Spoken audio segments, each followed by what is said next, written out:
Abandoned, the sky was dark with smoke. Fire burned around the wreckage of the small human spaceship. Broken metal lay everywhere.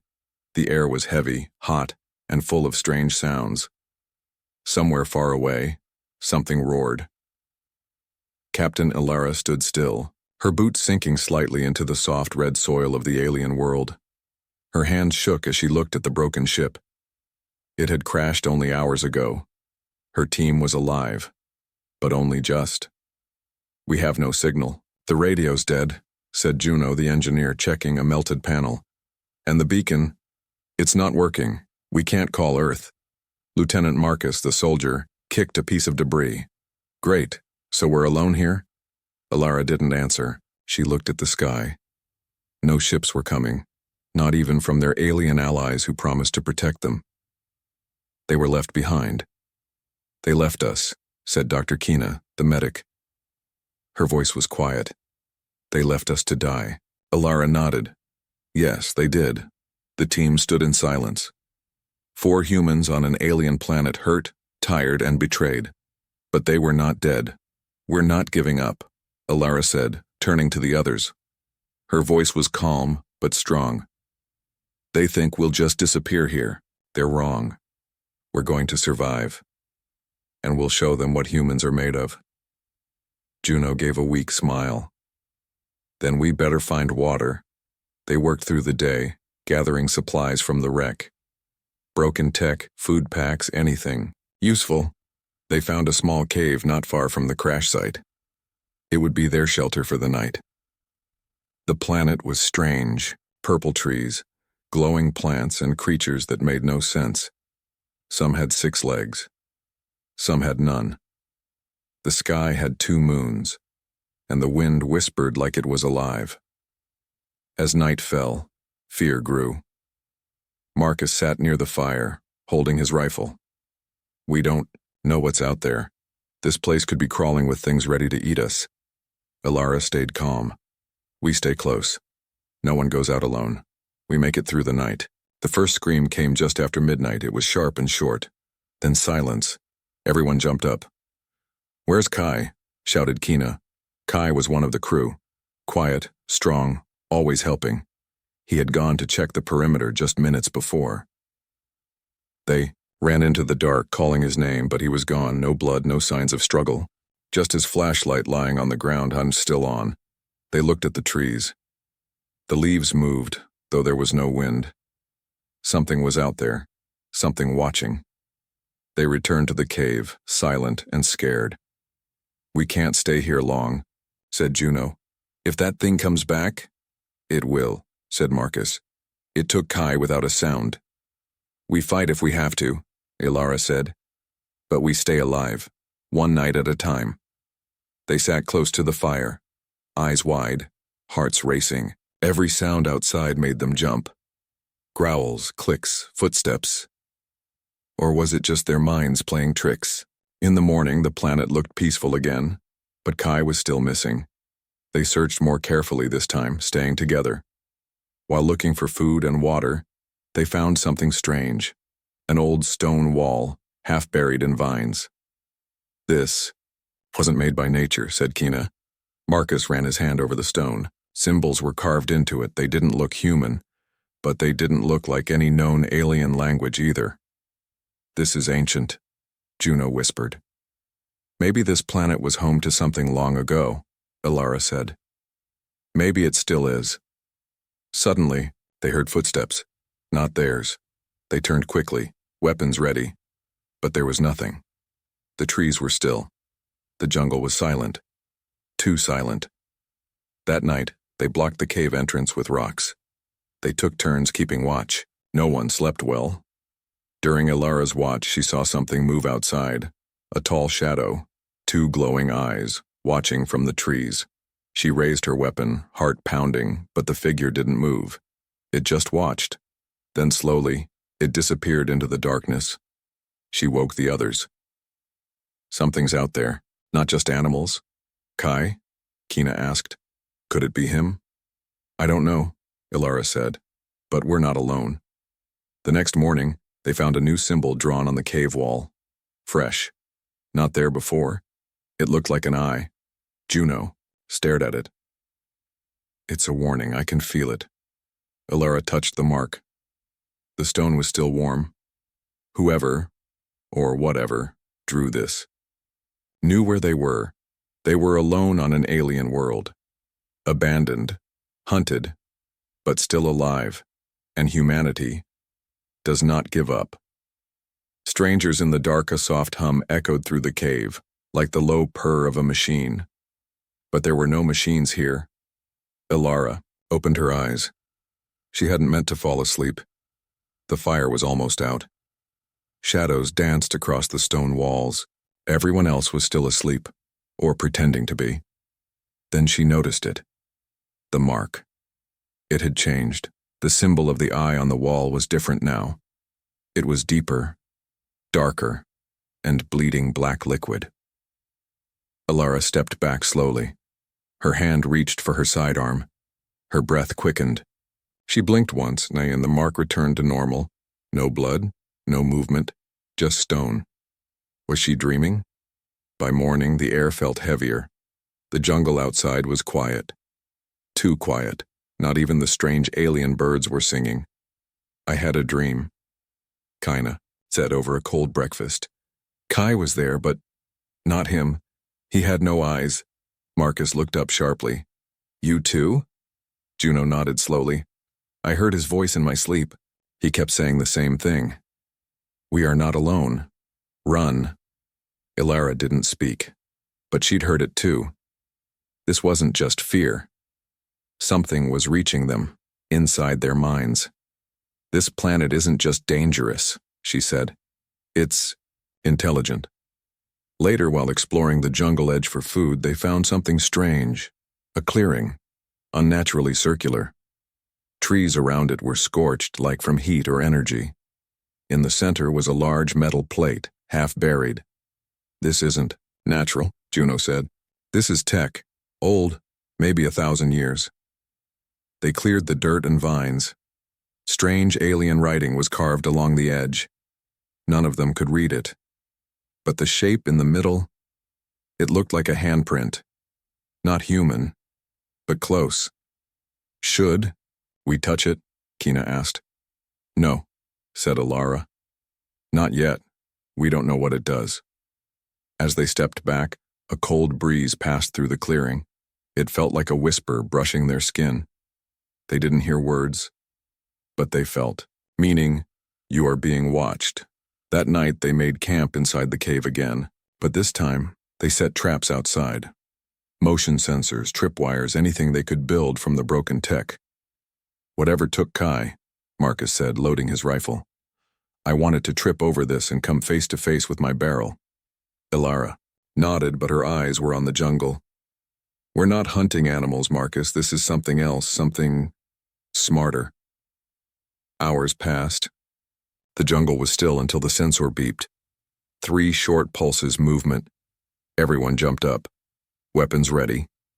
Outside the cave, the shadows moved. Something was walking past the trees. Tall, slow, patient, then another shape, then a third. 3 targets, Marcus whispered, closing in. Then silence. Nothing happened for 5 full minutes. The team waited, frozen, barely breathing. Suddenly, a bright flash. One of the tripwires exploded. Smoke, light, dirt in the air, gunfire. Marcus opened fire toward the noise. Juno joined in. But when the smoke cleared, nothing. No blood, no bodies. Just footprints. Deep, heavy, and clawed. But what chilled Ilara the most was that there were 4 sets of prints, not 3. There was a 4th one, she whispered, and it didn't trigger the traps. Maybe it was already inside, Kina said, voice shaking. They turned around. The cave was empty. One of the food crates was gone. Whoever, whatever, the 4th one was. It had walked in while they were distracted, stolen from them, and walked out without a sound. The next morning they followed the tracks. It was a mistake. They led deep into the jungle, The trees grew stranger. Plants breathed. Vines moved like snakes. Soon they found a body. Kai. But not alive. He was standing, frozen, like a statue. Eyes wide open, mouth open, screaming. But no sound came. His skin was gray, his body stiff like stone. His eyes had black lines running down from them. "This isn't death," Kina whispered, touching his hand. "This is transformation." Ilara's voice was tight. "We need to leave. Now." As they turned, they saw it. Figure. Tall, thin, skin like silver glass, eyes glowing dim white. It watched them, then slowly lifted one long finger to its mouth. Silence. It vanished into the trees. They ran back to the cave. No words, no questions. They packed what they could. Then they heard the sound. Not from the jungle, from the wrecked ship. Beeping. A signal. Juno rushed. "In the emergency system, it just activated. The backup AI, it's trying to send a pulse to orbit." "Someone turned it on," Marcus said. "Or something," Ilara added. On the screen, they saw it. A message. Half finished. In human and alien code. "Crew alive. Danger. Ruins. They are watching." The signal stopped. The system. Fried Juno slammed the panel. "That was our one chance." Ilara looked out at the jungle. No. It was proof. Someone, or something, out there wants us to survive, and wants us to know we're not the first. That night, as they rested, a voice echoed in all their minds. Not human, not alien, something in between. "You were not supposed to be here, but now you must choose. Fight, or become one of us." They were not just survivors now. They were part of something much bigger, and it was just beginning. The message the planet had changed, or maybe they were the ones changing. The jungle no longer looked just dangerous. It felt alive, not in a natural way, but in a way that watched, learned, and remembered. 3 days had passed since they found Kai's frozen body and saw the silver creature in the trees. Ilara hadn't slept since. Not fully. Every time she closed her eyes, she saw flashing lights, a sky filled with fire, and a tall figure whispering to her in a language she almost understood. They all felt it now, in their bones. Something was building inside the wrecked ship. Juno was working non-stop. The signal system was badly damaged after the crash, but a tiny part of it had flickered back to life. Not enough to call Earth, but just enough to listen. And now, it was picking up something. A faint signal. Old, broken, but real. Not from space. From beneath the ground. "It's not natural," Juno said, typing quickly. "It's artificial. Repeating every 6 hours. Buried deep, about 3 kilometers below us." Ilara leaned over the screen. "Could it be a human signal?" Juno shook her head.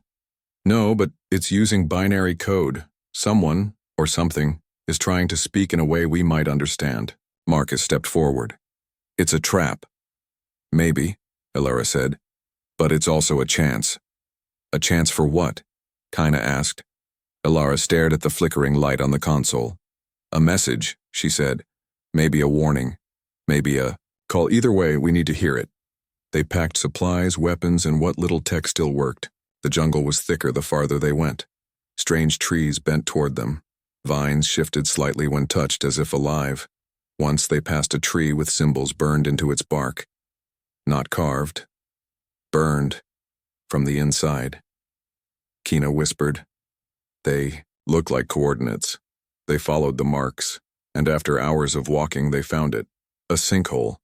Wide, deep, and breathing cold air. Juno scanned it. "There's a tunnel down there. It's artificial." "How deep?" Marcus asked. "Very." They climbed down carefully into darkness. The walls were smooth, not made by hands but shaped by some kind of energy. The air smelled of metal and ash. Glowing blue lines ran along the stone. They pulsed gently, like a heartbeat. This place is ancient, Kina said softly. I can feel it. Ilara didn't answer. Her hand was on her sidearm. Her eyes scanned the shadows. They reached a chamber. Inside it was a tall, curved machine, half buried, half humming. Strange floating symbols spun in the air. Some were mathematical, some looked like star maps. And then, a voice. Not from the air, not from their radios, inside their minds. Soft, cold, clear. You are the first to return. The team froze. Ilara took a step forward. Who are you? No reply. But the machine glowed brighter. Suddenly lights shot out, blue, white, red, forming an image in the air. A human ship. Not theirs. Older. Bigger. It crashed, just like them. But hundreds of years ago. This isn't the first time humans were here, Juno said, voice shaking. Someone else already came and vanished. The vision changed. They saw that crew. 30 people. Scared. Fighting creatures in the dark. Some of them changed. Their skin turned gray. Their eyes glowed. They became something else. The ones who resisted. They died. The planet. It doesn't kill, Kina whispered. It absorbs. Ilara looked at the machine. This is a warning. Then the voice returned. You can still leave your shape. You can become more. Or you can fight. And fade. Fade? Marcus snapped. Is that what you did to Kai? No answer. Just a soft hum. Then the machine released a blast of light. And the message was sent. Into the sky, miles above, hidden from view, a forgotten satellite. Broken, floating near the edge of the system. Blinked to life for the first time in a century. It caught the signal. It recorded the message and quietly across the black ocean of space. Earth received it. Back on the planet, the ground shook. The machine shut down. What happened? Kina asked. Juno checked her scanner. It sent something. I think it told the planet we're here. Marcus looked up. You mean others might come now? Ilara's face was pale. Not just others, she said. Them. They climbed back to the surface. The sky was red. Clouds swirled in ways they shouldn't. And far in the distance, lights blinked in the jungle. Too many to count. And they were moving. That night, they didn't sleep. They sat around a weak fire, eyes on the trees. We're in the middle of something we don't understand, Kina whispered. We woke it up. Good, Ilara said. Her voice was steady, cold, ready. Maybe now. It'll see what humans really are. Allies or enemies? The sky burned purple as night fell again, but this time it didn't feel like night. It felt like a countdown. Something had changed after the machine's signal was sent. The planet reacted, not with noise or fire, but with movement. Organized movement. Lights in the trees, patterns in the air, footsteps in the dark, and the feeling of being watched never stopped. They were no longer alone. But that wasn't the worst part. The worst part was not knowing if what was coming was here to help them survive, or help them disappear. Ilara sat outside the cave, staring into the jungle, rifle across her lap. Juno checked the power core on their last working scanner. Whatever is out there, it's intelligent. It's surrounding us, waiting. Marcus paced. Maybe it's hunting. Maybe it's testing us. Kina didn't speak. She hadn't said much since the message. She kept drawing the same symbol on the ground. A circle inside an eye surrounded by 3 stars. She said she saw it in a dream. No one questioned it anymore. Dreams were starting to come true. That night, everything changed. A sound tore through the sky, deep and sharp like a scream made of metal. The team ran outside and looked up. A ship, but not human. Not like the silver shapes they'd seen in the jungle either. This one was old, patched, scarred, and still flying. It landed hard, kicking up dust and heat. Weapons ready, they approached carefully. The door opened. A figure stepped out. Tall, armored, with 4 arms and skin like iron. Behind it, 2 others followed. Smaller, faster, eyes glowing faint blue. Marcus aimed. Hostile? Not yet, Alara said, raising a hand. Let's listen first. The first alien spoke in a rough, static-filled voice. Human, Captain Alara. We heard your message. We followed the signal. Alara stared. You know my name? We have watched you. We are not your enemy, but we are not your friends either, not yet. They called themselves the Thrani, a nomadic alien species once enslaved by the same race that betrayed humanity and left Ilara's crew to die. They had no homeworld now, only old ships and older grudges. We do not serve, their leader said. We resist. And we saw what you did. You fought this planet. You survived. That matters. Ilara didn't trust them. Not fully, but she was tired of silence. Why are you really here? She asked. The Thrani leader paused. Because what you woke up is waking others. The Thrani showed them a recording, static, flickers of images taken from deep space. A massive creature, part machine, part living shadow, moving across a dead world. This, the Thrani said, is what happens when the planet wins. Wins? Kina asked. This planet is not just alive, it is spreading, infecting, copying. Long ago it was built to be a weapon. Then it forgot its purpose. Now it simply absorbs. And those it takes become part of its memory, Kai.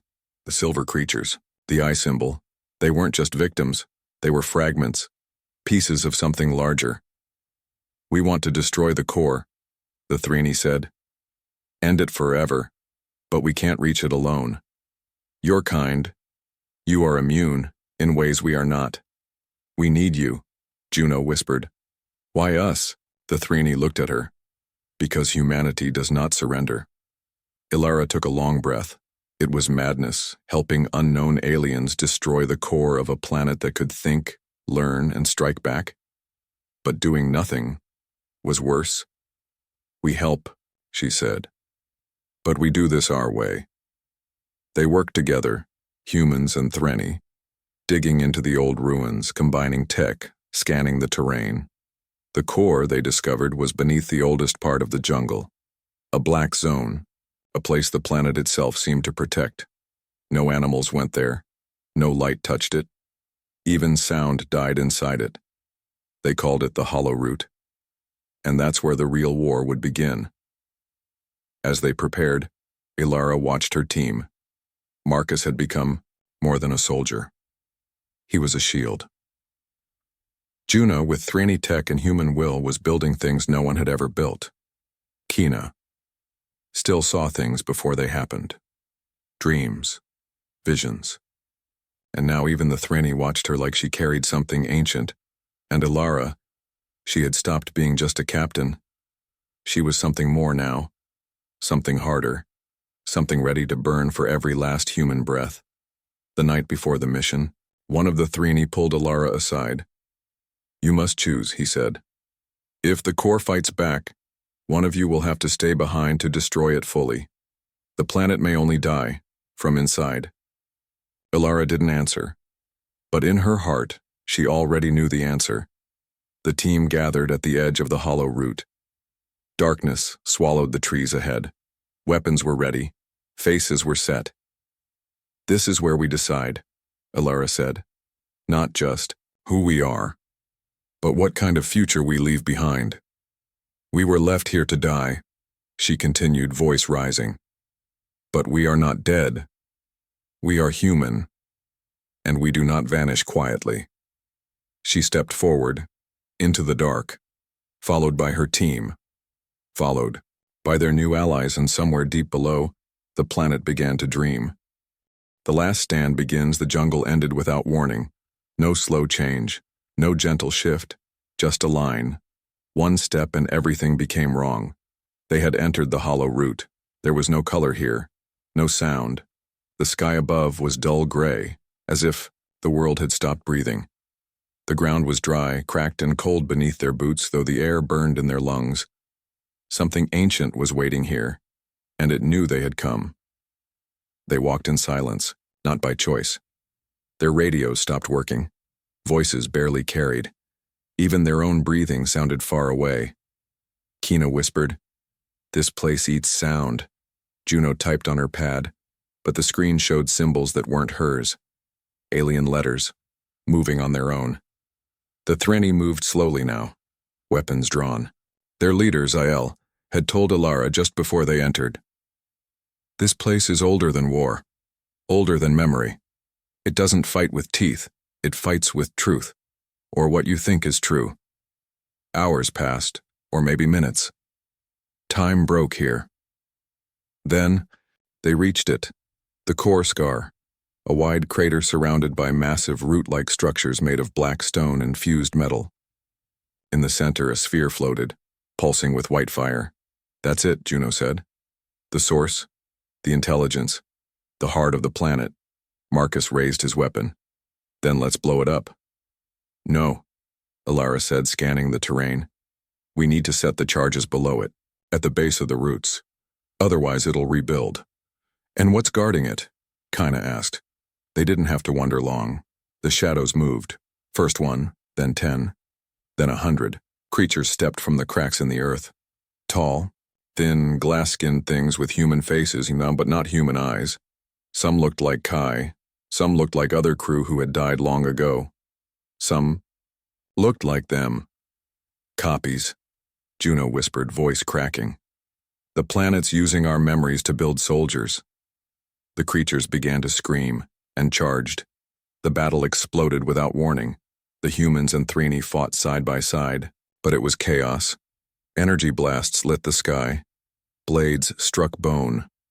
Creatures reformed even after being shot. Marcus led the front line, taking down wave after wave. He fought like a man who had nothing left to lose, and wouldn't let anyone else lose either. "Stay behind me," he shouted, shielding Kina as she set the first charge near a root. Zell fought like a storm, his forearms moving faster than thought, slicing through glass-skinned monsters with plasma blades that hissed and burned. Juno kept moving through the smoke, planting beacons, connecting wires, counting seconds. Sweat poured down her face. Just a few more. Just a few more. Alara moved straight toward the sphere, the core. Each step felt heavier, like gravity itself was trying to push her down. The core pulsed brighter, then spoke, not in her ears, in her mind. "You are small, weak, dying. Why do you resist?" Lara clenched her fists. "Because we're human, and humans don't go quietly." Behind her, Marcus screamed. A creature had grabbed him. Juno fired, saving him just in time. But the creature didn't die. It exploded into mist and reformed. Behind them, they were outnumbered, outmatched, and the planet was learning faster with every second. Suddenly, Kina collapsed. She clutched her head and screamed. "They're inside!" she cried. "They're showing me. The truth, the future." Ilara knelt beside her. "What do you see?" Kina's eyes glowed faint white. "You win," she whispered. "But not all of you. Someone stays. Someone burns with it." Everyone went silent. Even the creatures paused. The Thrini leader turned to Alara. "You knew this.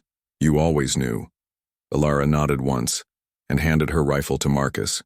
"You'll finish the charges. You'll lead them out." "No," Marcus said, grabbing her arm. "Don't do this." "Someone has to stay and trigger the core manually," she said. "The AI is inside it. It won't let us destroy it remotely. It'll reboot, unless someone stops it." From the inside, Juno cried out. "We can find another way. We don't have time," Ilara said softly. She looked at each of them. "Tell Earth. We didn't give up." Then she ran, straight into the fire. The core reacted immediately. Light exploded outward. Roots lashed toward her. The creatures screamed and fell back. Ilara reached the center. She felt it inside her head now. Its memories, its hunger. It showed her a galaxy full of dead worlds. planets it had consumed, minds it had copied, even entire species it had preserved. You can join them, it whispered. You will live forever in memory. Ilara smiled, even as her skin burned. I'd rather die free than live as your echo, and she pressed the detonator. The jungle lit up like a second sun. Shockwaves ripped through the earth. The core screamed, not in sound, but in thought. Every creature connected to it convulsed, then turned to ash. The roots split apart. The sky cracked open, and then silence. Later, above the ruins, a beacon flashed. The emergency signal, once faint, now burned through space, and far above, in Earth's orbit. A ship turned toward the light. Hope arrives for a long time. There was only silence. The jungle lay in ruins. The sky hung still and colorless, as if stunned. The black roots of the planet's core, once pulsing with life, now lay cracked, bleeding silver mist into the wind. No more screams. No more movement. The hollow root was quiet. Ilara was gone, but the fire she lit had not died. Juno sat beside a burned tree staring at the empty crater where the core once pulsed. Her hands were shaking, not from fear anymore, but from the weight of survival. Kina stood a few steps away, her eyes distant, almost haunted.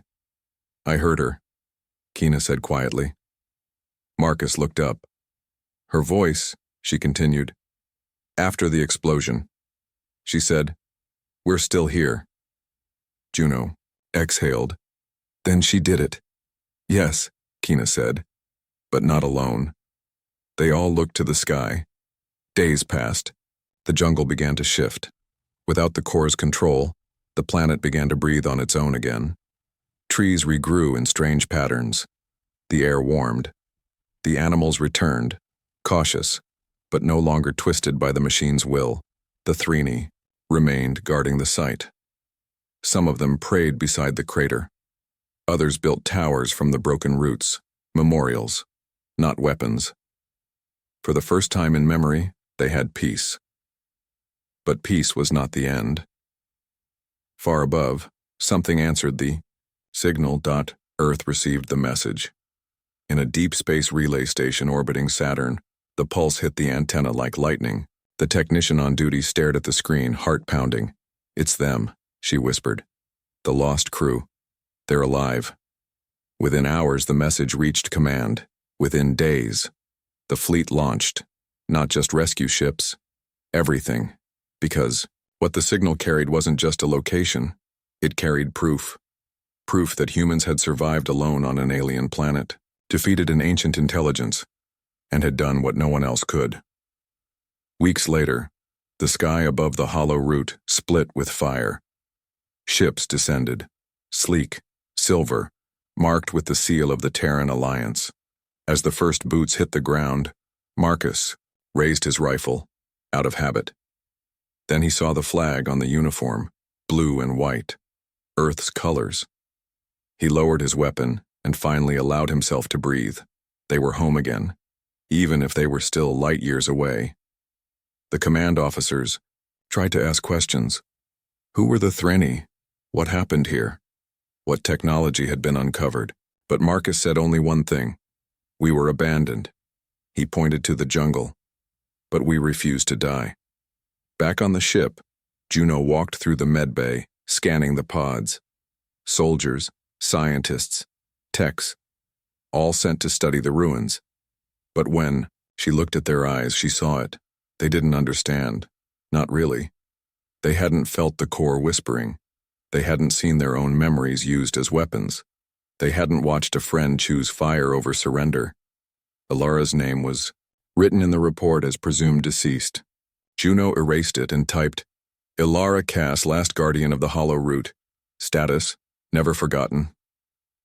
Kina sat alone at the edge of the crater one night, long after the ships arrived. The wind blew gently through the grass. Then she heard it again, a whisper in her ear, Ilara's voice. Keep going. You're not done yet. She turned. No one was there, but a small flower had grown from the scorched soil, white petals, gentle light, the first new life in this place of death. The Threnni did not leave when Earth arrived. Instead, they asked to speak with the leaders, and for the first time in centuries they offered something no one expected, an alliance, not out of fear, but out of respect. Your kind does not quit, Sael said. You resist even when you should fall, and that makes you dangerous, but also worth standing beside. Earth accepted, not just because of diplomacy, but because every sensor, every scan, every reading said the same thing. The planet was still changing, the core was gone, but something deeper had awakened. Marcus stood beside the crater one last time, before boarding the ship to leave. She would have hated all this, he muttered. News cameras, medals, alliances. Juno smiled sadly. She would have stayed behind again, if it meant we got out. Kina stepped forward. We did more than survive. We made the universe take us seriously. Marcus looked to the stars, and we're not done. As the ship lifted off, a final signal blinked from below. Quiet, subtle, but real. Not from any human system, not from the Threnni, from deep within the planet's crust. A pulse. Coded, a single word. Remember, we are not weak. The galaxy didn't care when the first human starship left Earth. It didn't notice when humans joined the Alliance. It barely blinked when they sent colonies to the edges of known space. Humans were seen as small, young, fragile. But then came the signal. Then came Alara. The story of the hollow root spread like fire through the stars.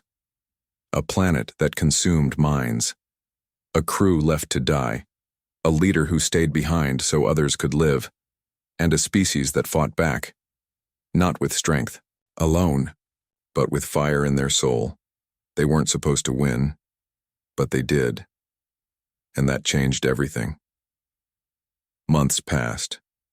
The Terran Alliance set up a station near the hollow root. Not to control it, but to protect it. A new name was given to the place, Ilara's Edge. Not because it was the end, but because it was the edge of something greater. Marcus stood at the station window, watching the strange light rise from the jungle below. The planet was healing. But sometimes, he wondered if it was simply waiting. Are we sure it's gone? He asked. Juno, now in command uniform, stepped beside him. The core's dead, she said. But the planet, it's more than a machine. It's learning again, maybe even remembering. Remembering what? Us, she said. What we did, what we are. Across the galaxy, things were changing. The Threnni, once forgotten nomads, now had a voice in the Alliance.